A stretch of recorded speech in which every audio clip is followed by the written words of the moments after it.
There's a useful tool known as the principle of undetermined coefficients, which we can use in certain circumstances to find unknown values.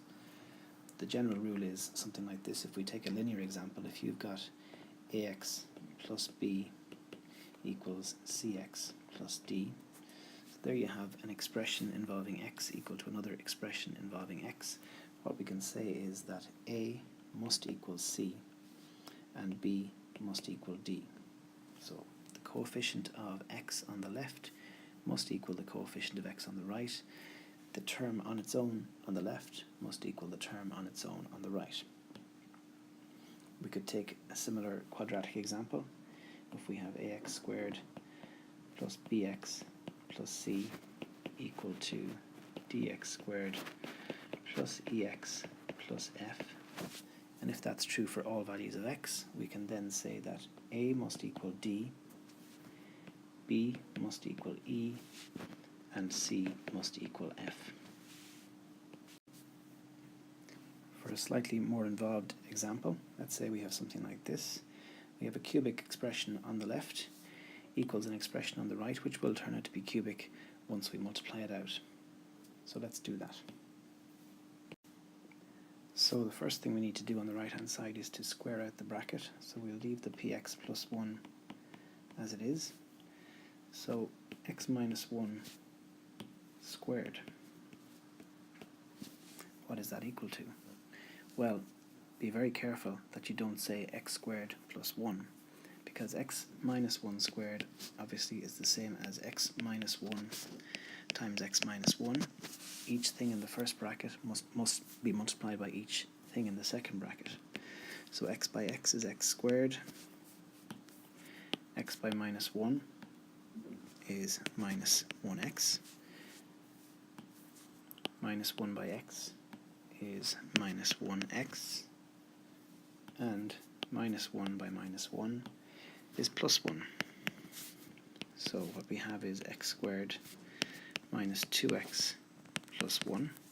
As a shortcut, it's useful to remember that if you square a bracket, what you end up with is the first item squared, twice the first by the second, and then the second one squared. So we put that in up here.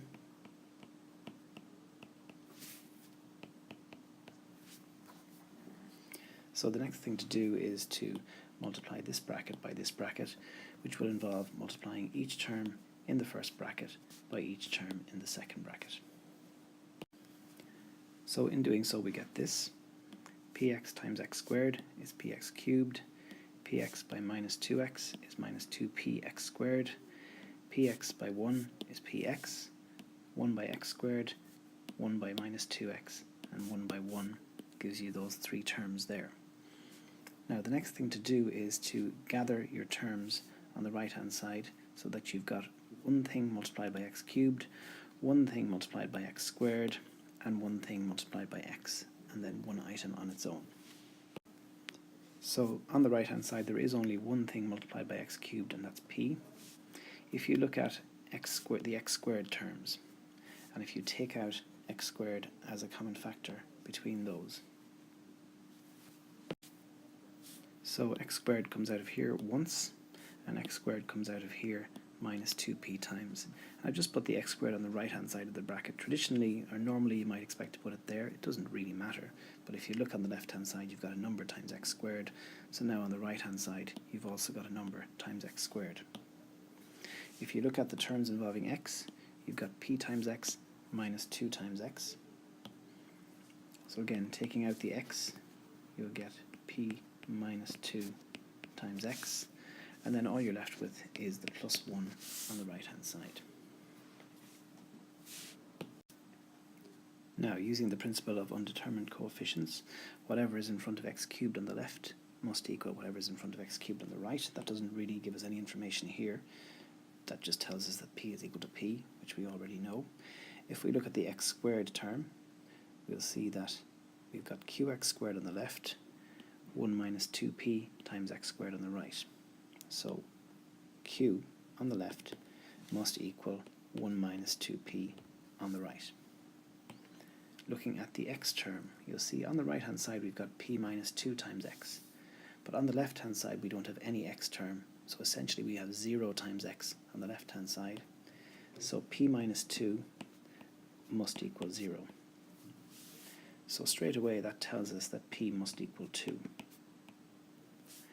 And substituting that in here gives us that q must equal 1 minus 2 times p, which is 2 times 2, which is 4, so q must equal minus 3. So this particular idea could emerge in a number of different positions or places throughout the course, so just be aware of it at this point, and we will probably encounter it later on as we go through some more complex examples.